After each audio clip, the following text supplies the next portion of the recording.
हाँ, करें शुरुआत। ठीक है। यस बेटा, देखो आपके सामने है सैंपल पेपर। ठीक है, अभी हाल फिलहाल हिंदी मीडियम में जान पूछ के दिखा देता हूँ आपको, इंग्लिश मीडियम में भी वो आपको मैं शेयर कर दूंगा दोनों का ही लिंक, और आपको सीबीएसई वेबसाइट पे भी ये मिल जाएगा। सबसे पहले तो आपने ये इसमें समझना, मैं अभी सॉल्यूशन नहीं कराऊंगा, बस ये बताऊंगा कि आपने करना क्या है और क्या नहीं करना है। ठीक है, तो देखिए, अरे तू हट जा। ठीक, नंबर 1, तो सबसे पहले अपना जो भी दिशा निर्देश दे रखे हैं उनको ध्यान से पढ़ें। 30 क्वेश्चन होंगे, 5 खंड होंगे, 5 सेक्शन, 17 एमसीक्यू हैं, प्रत्येक 1 अंक का है। 18 और 19 सोर्स बेस्ड होंगे। ठीक है, जिसमें 3 अंक होंगे हर एक, मतलब हर सोर्स बेस्ड के नीचे एक एक क्वेश्चन है, तो 3 अंक के एक एक क्वेश्चन, एक एक नंबर के 3 क्वेश्चन। ठीक है, और 20 से 23 तक शॉर्ट आंसर टाइप्स के क्वेश्चन होंगे, और प्रत्येक 3 अंक का होगा। अब ध्यान से सुनिए, यहाँ पर क्या लिखा है, 80 to 100 वर्ड में आ जाना चाहिए। ठीक है, अब नेक्स्ट कहता है 24 से 28 तक जो क्वेश्चन है, 24 से 28 तक, प्रत्येक क्वेश्चन 5 अंक का होगा, और 120 से 150 वर्ड्स के अंदर आपका आंसर आ जाना चाहिए। ठीक है, इसी प्रकार से क्वेश्चन नंबर 29 और 30 ये मैप से आधारित होंगे, और प्रत्येक में 5 क्वेश्चन होंगे, जबकि आपको 7 ऑप्शन मिलेंगे, 7 में से कोई भी 5 करने। अब आगे कहता है जो क्वेश्चन दृष्टिबाधित अभ्यर्थियों के लिए है, यानी जो उन कैंडिडेट के लिए है जिनको आई साइट में दिक्कत है या ब्लाइंड है, तो उनको मैप पे अलग क्वेश्चन दे रखा है। आगे कहता है कि कोई भी आपके पास चॉइस नहीं है, कुछ क्वेश्चनों में चॉइस होगी लेकिन वो सेम उसी चैप्टर से होगी। ठीक है, तो अब ध्यान से देखेंगे, जैसे ये क्वेश्चन आपको मैंने दिखाया था। ठीक है, तो ये जैसे आपका क्वेश्चन है, इसका आंसर यहाँ पर है। ठीक है, ये आंसर की भी है आपके साथ में, तो उधर से देखते चले। अब जो करना नहीं है, नॉर्मल स्टूडेंट इस बात का ध्यान दे। देखो ऊपर ये क्वेश्चन है, आपके लिए एक डायग्राम दिया है, उस डायग्राम के नीचे कुछ ऑप्शन दिए गए हैं, उनमें से एक आंसर है, लेकिन यहाँ पर लिखा है कि ये केवल दृष्टिबाधित विद्यार्थी के लिए। यदि अब आपने ये क्वेश्चन अटेम्प्ट कर दिया तो आपका ये आंसर चेक नहीं होगा, क्योंकि आपकी सीट पे पहले से ही मेंशन होता है कि कौन विद्यार्थी के साथ दिक्कत है या नहीं है। तो इसलिए आपने इस बात का नोट करना है कि ये क्वेश्चन आपने कतई नहीं करना है, ये केवल उनके लिए है जिनको जो दृष्टिबाधित कैंडिडेट हैं। ठीक, तो ऐसे ही ये सारे सोर्स बेस्ड वो एमसीक्यू रहेंगे। अब यहाँ पर फिर आप देख रहे हैं सेकंड क्वेश्चन में फिर दृष्टिबाधित विद्यार्थी के लिए नीचे क्वेश्चन दिया गया है, तो ये आपने नहीं अटेम्प्ट करना है। आपने, आपका ऊपर वाला पोर्शन है ये केवल उन विद्यार्थी के लिए। ठीक, इसी प्रकार से आप आगे चलते जाइए, ये सारे मैंने आपको पहले ही एमसीक्यू दिखा दिए थे। ठीक है, तो ऐसे जाएंगे, सब एमसीक्यू तो आपके हो गए थे। अब आ जाते हैं सोर्स बेस्ड पे। अब यहाँ पर इनके जो आंसर की भी साथ में दी गई है उसको भी बाद में मैच करा देते हैं। अब देखो 18वां क्वेश्चन है, आपको सोर्स बेस्ड दिया गया है। ठीक है, उसमें ये पैराग्राफ ध्यान से पढ़िए, इसके नीचे क्या क्या क्वेश्चन है। अब यहाँ पर साथ में हम आंसर मैच कर लेते हैं कि आपने इनका आंसर देना कैसे है, कितनी सेंटेंस में दे देना। अब यहाँ पूछा है नवनिश्चयवाद की अवधारणा, नियो डिटर्मिनिज्म का कंसेप्ट किसने दिया, केवल 2 शब्द लिखने, ग्रिफिथ टेलर। ठीक है, इसमें ये भी है, सबसे पहली लाइन में ही आपका आंसर यहाँ से मिल जाएगा। सेकंड कह रहा है टेलर ने प्रकृति और देश के आर्थिक कार्यक्रम के बीच में संबंधों को कैसे देखा, कि जो टेलर है उसने नेचर और जो कंट्री है उसके इकोनॉमिक ग्रोथ को किस ढंग से एक्सप्लेन किया। तो देखिए मुश्किल से एक लाइन में आपने आंसर अपना दे देना है। ठीक है, एक है, नीचे उसने 2 पॉइंट बना दिए।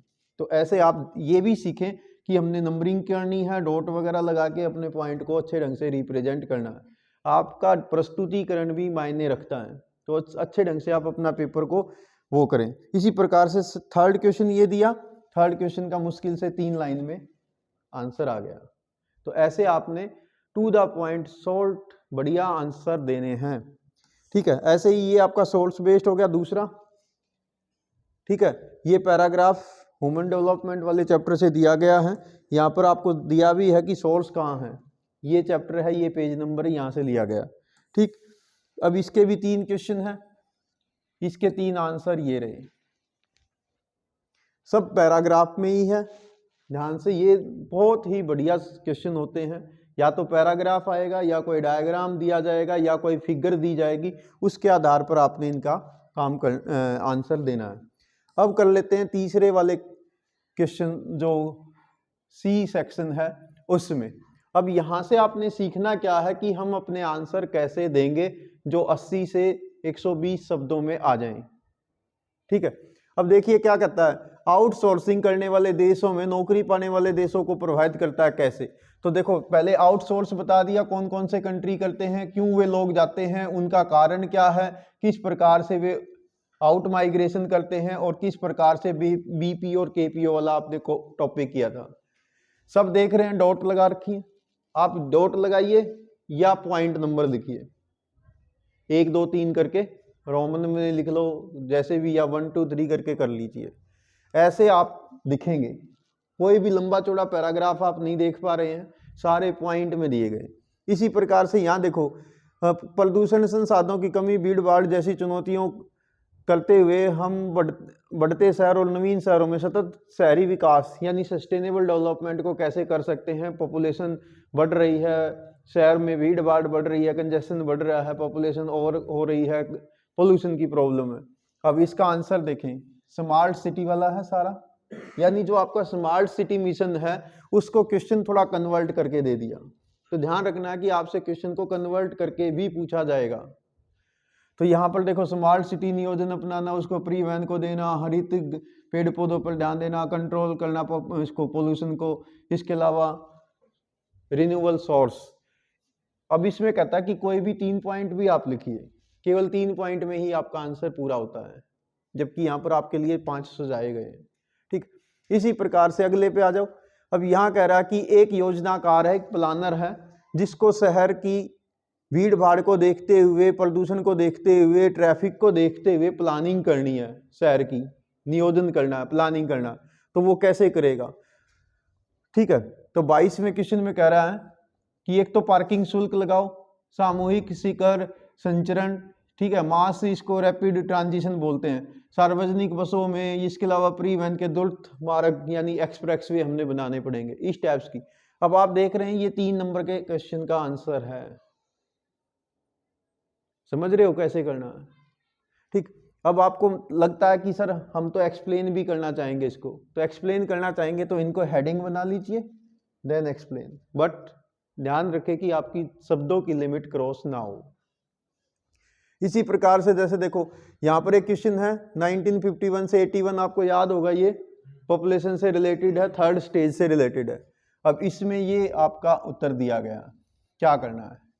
ठीक है, अथवा में भी है, एडोलिसेंट्स के बारे में पूछा है, किशोरावस्था की क्या क्या प्रॉब्लम है, तो वो किशोरावस्था की सारी प्रॉब्लम आप ये देख रहे हैं।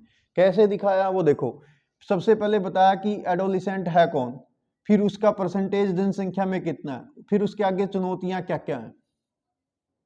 मैं आपको कहूंगा कि इसने तो यहाँ पर ये की बनाने के लिए इसको ऐसे लिख दिया, मैं कहूंगा कि आप ये हेडिंग डालिए और इसको नीचे पॉइंट में लिखिए, और भी अच्छा प्रभावशाली हो जाएगा। ठीक है, इसी प्रकार से नेक्स्ट क्वेश्चन देख लो, ये आ गया आपका सेक्शन डी, जो 5 अंक के लिए रहेगा। अब पहला क्वेश्चन पूछ रहा है नोमैडिक हर्डिंग के लिए, चलवासी पशु चारण, उसके अथवा में पूछ रहा है माइनिंग, तो दोनों को देख लो। अब चलवासी पशु चारण के बारे में बता दिया, क्या है, कहाँ जाते हैं, क्यों जाते हैं, कौन से पशु पालते हैं, कौन से इनके एरिया हैं, सीजनल माइग्रेशन करते हैं, भारत में कौन से लोग सीजनल माइग्रेशन करते हैं। ठीक, ऐसे आपने, अब चाहते तो ये पैराग्राफ भी था, बट पैरा में मत लिखिए, छोटे छोटे पॉइंट बनाइए। अब आप देख रहे हैं 2-2 3-3 लाइन के पैराग्राफ दिए गए हैं। ठीक, सीबीएसई आपको ये सुझाव दे रही है कि आंसर की ऐसे हैं, तो आप उससे सीखिए, उसको सीख कर अडॉप्ट करिए। ठीक है, इसी प्रकार से ये माइनिंग का देख लो। अब उसने माइनिंग को पूछा है कि कौन कौन से फैक्टर हैं जो इफेक्ट करते हैं, तो सीधा हेडिंग डालिए, उसके फैक्टर बताइए, फिर उसके इफेक्ट पूछे हैं, वो इफेक्ट आप बता दीजिए, तो 3-4 पॉइंट इसके बना दो। इसी प्रकार से नेक्स्ट क्वेश्चन देखो, सोल्ट जो स्केल के इंडस्ट्रीज होती हैं उसके बारे में पूछा गया कि भारत, चीन, ब्राज़ील, इंडोनेशिया में वो कैसे इंक्रीज हो रहे हैं, तो यहाँ पर उसके बारे में बता दिया कि छोटे उद्योगों के क्या क्या लाभ हैं। ठीक, तो उनको सारे को यहाँ पर बताइए। फिर इसी प्रकार से और में पूछा कि उद्योगों को प्रभावित करने वाले फैक्टर, अब आप देख रहे हैं सबसे ऊपर मेन हेडिंग डाला कि कौन से कारक उद्योगों को प्रभावित करेंगे, फिर सब हेडिंग, फिर उसको एक्सप्लेन, साथ में जहां पर कोई एग्जाम्पल हो सकता है तो जैसे में एग्जाम्पल भी आपने देना है, दीजिए।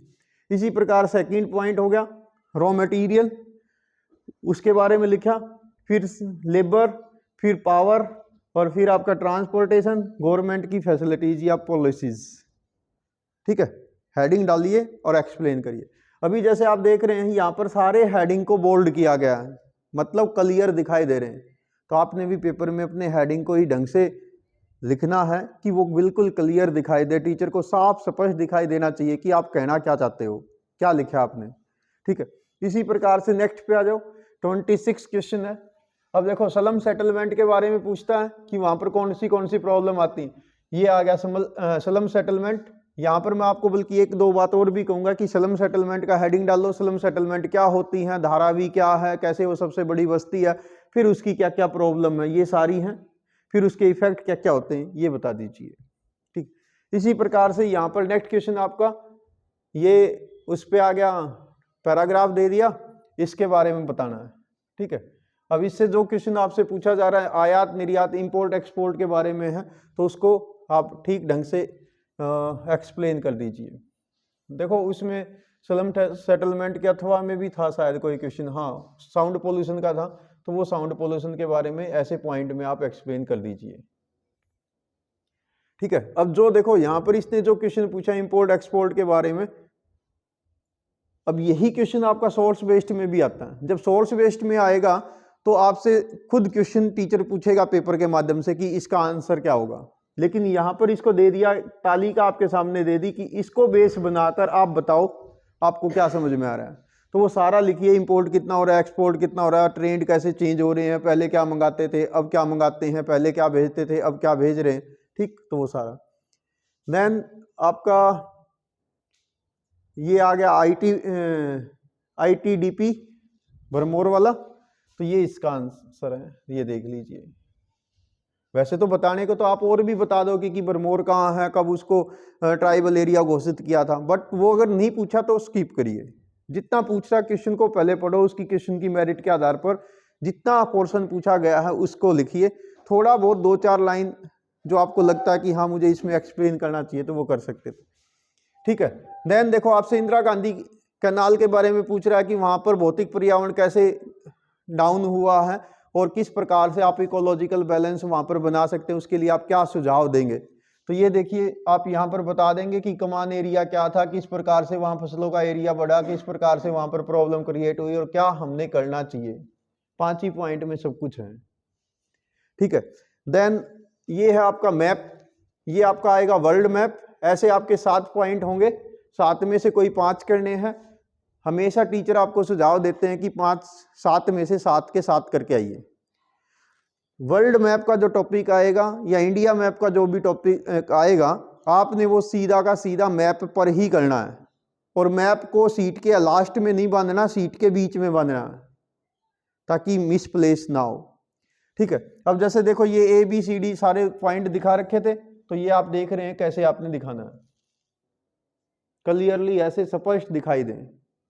पेन से बढ़ना है, पेंसिल मैप पे नॉट अलाउड। ठीक है, तो ये आप करेंगे इसी प्रकार।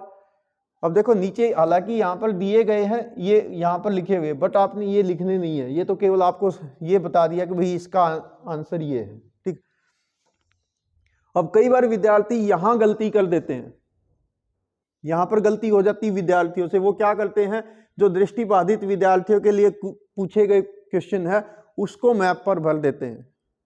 तो इस बात की गलती ना करें, आपसे जो पूछा गया वो पोर्शन ऊपर है, उसको मैप पे दर्शाना। ये वाला पोर्शन दृष्टिबाधित विद्यार्थियों के लिए है, उनको सीट पर आंसर लिखना होता है। ठीक है, उनका जो भी राइटर वगैरह साथ में होता है तो वो लिखते हैं। ठीक, तो ऐसे आप ध्यान रखेंगे।